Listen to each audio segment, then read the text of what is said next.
What's up guys, Narkil here, and today I want to talk a little bit about the strategic aspects of domination and the reasons why you shouldn't just go in and play it like team deathmatch, which honestly I see a lot of people do, and it is extremely frustrating. You'll see in this game, my team loses. I think we lose by 34. I get 10 captures. 3 other people on my team each have 1, which was just right there helping me cap A flag, which is absolutely ridiculous. They don't even get a lot of kills. They're all just terrible and sit, and I don't know what they're doing. I have no clue what they were doing, because I don't think any of them even break like 20 kills. They have that 1 capture, and it's just frustrating being the only person on a team that's doing anything to actually help your team win. I don't understand the mindset of people that go in and play domination like it's a team deathmatch. It's not just like a long team deathmatch with pretty flags to look at. It's an objective-based game. The whole point being hold flags as long as you can so your team wins, obviously. A lot of people, I guess I've watched a couple of videos where people talk about like the different roles in domination that people can take, and a lot of it I agree with. There's definitely like the more aggressive people that play. They don't just sit and watch the flags. I mean, they push into spawns and I guess are kind of there to annoy people. But one thing I really don't agree with is the Slayer role that a lot of people, that's the name I guess it's been given, which is people that run around and they do just play it like team deathmatch, basically to keep the other team, keep them, I guess, off the flags and in their spawn, which I would definitely agree to that if domination didn't have instant respawns, which I think is retarded. It's ridiculous when you run, like if you run a cat B flag, you kill 3 people on it, and then they just instantly respawn at A or C and lob a grenade over whatever building is there and kill you before you can capture the flag. I know XCal is of the same opinion, where there definitely should be some respawn time around domination. It would definitely, I guess, promote more of the aspect of how it should be played, and not just give it the feel that some people assume it has, where they just go in and get as many kills as they can without even worrying about the flags.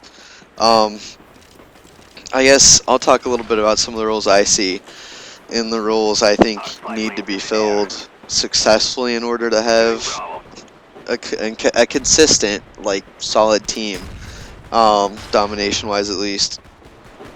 And the first one is going to be like your Overwatch, I guess, is kind of the name you can give it. It's the guys that they don't just sit back and defend, but they do play more of a defensive role, in that they watch the flags. They're not running around trying to get kills. Basically, they're there to keep people off the 2 flags that your team should have capped.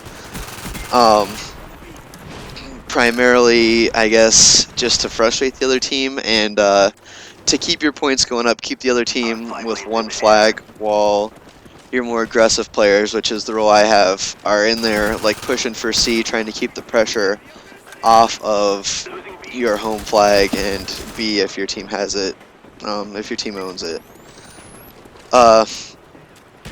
Those are the guys that, you know, like, are pushing up into the spawn and not really trying to cap whatever flag the other team has, but maybe getting on it just for a little bit, just to draw people to that flag to defend it, to draw the enemy team away from B flag and whatever other flag you have capped, whether that be A or C.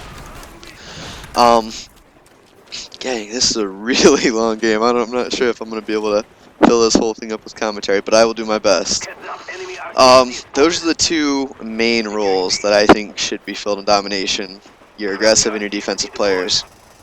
Like I said, I don't think a Slayer position really has a role in domination, especially not with the instant respawns. There's no point to it. They run around getting kills, getting their kill streaks, but it really doesn't help the team all that much. They would be much better off either with the aggressive players, putting pressure on the enemy flag, or with the defensive players kind of keeping the enemy off your flags. I really don't see any point in any other roles besides those two, the aggressive and the defensive roles. Nothing else is really needed. It doesn't. Those two roles, I guess, have the biggest effect on the game, as far as what people can do and the playstyle they can take. I really don't think. I guess what I was gonna say is I don't think sniping has a place at all in Domination, but I don't think that's true. There's definitely certain maps where you can get a sniper and you can just sit from a safe position and watch a flag, which is fills that defensive role and is definitely there to benefit the team. I don't know if I'm sure you guys have experienced it. I'm sure some of you play the game like it's team deathmatch, but it doesn't make any sense to me. You get so many more points for capturing flags and defending flags than you do just run around getting kills. I've seen a lot of games where they'll post their domination score, like when they make a video and put it on YouTube, they'll be like 85-1 or 75-4, just ridiculous scores like that. But honestly, I would rather see someone like me in this game. I think 31-15, which is barely a 2-kill death ratio, but I get 10 captures as opposed to the rest of my team, which have none after the first initial flag cap. I don't think going 85-1 in Domination is impressive at all, unless you somehow are getting flags captured. With certain teams, like if you're playing with a bunch of people that are good, I guess you can do that. I know a lot of the people I play with, I've never played Domination with them really, but if we got into a Domination game, we could most likely keep people at sea the whole time, just spawn camp, which is a way a lot of the MLG teams, I guess, win in Domination. If they're, I don't even know. I haven't played game battles in so long, but I mean, I guess if you can keep a team spawn camped and just dominate them the entire game, then I could see getting a score like that. But for the most part, if you're playing a team of equal skill, you're not going to be able to lock both flags down the whole time. They'll either be putting equal pressure on B and whatever flag you have, or they'll just be zerging your flags, and you're not going to be able to defend them all. Another role, this one's kind of iffy. It's not really a role per se, but like it definitely helps as far as capturing the flag goes, and it's the people that they're not actually on the flag, they're not sitting on the flag capping it, but they're the people that push up into like a position that the flag is vulnerable from. Let's say there's a building overlooking, be like on Havana. They're the type of person that will go up into those buildings and keep anyone else from getting up there, just to help help whoever's capturing B get it and prevent anyone from sitting up there and defending it while you cap it. It's not, I guess, a necessity really, but it definitely helps, especially if you're in a group of a bunch of randoms. If you see someone on B, don't necessarily just run and jump on B. If you have, like, if your team has a UAV up and you see a bunch of people coming through a building,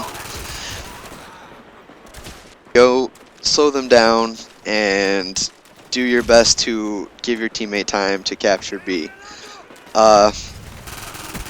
That's really, I guess, all I have to say on Domination. That's my take. I know this isn't going to change anyone's opinion, but it's just, Domination is not a team deathmatch mode. It's not about going in and seeing how many kills you can get. That's the same with any objective game. I see people like Headquarters never once try and capture or defend a Headquarters. They just sit and camp and get as many kills as they can, which I don't understand how people can play like that. The reason I play certain objective games is because they are fast-paced, and I think it's a ton of fun, like in Capture the Flag or Domination. Um, especially like if it gets down to the wire and your team is barely winning or barely losing, and you're trying to get that last push just to pull out the victory. I don't think there's anything in Call of Duty as heart racing as that. But this game is definitely coming under a close here, guys. I really appreciate if you sat and watched all almost 11 minutes of this. It is going to take forever to upload, but I feel like it should be out there and people should know, or at least know that some people think they're retarded for playing Domination like Team Deathmatch. So that's it, guys. Again, thanks for watching. Please remember to rate the video. It helps me out a ton. And subscribe to me if you want to see more. I'll catch you guys later.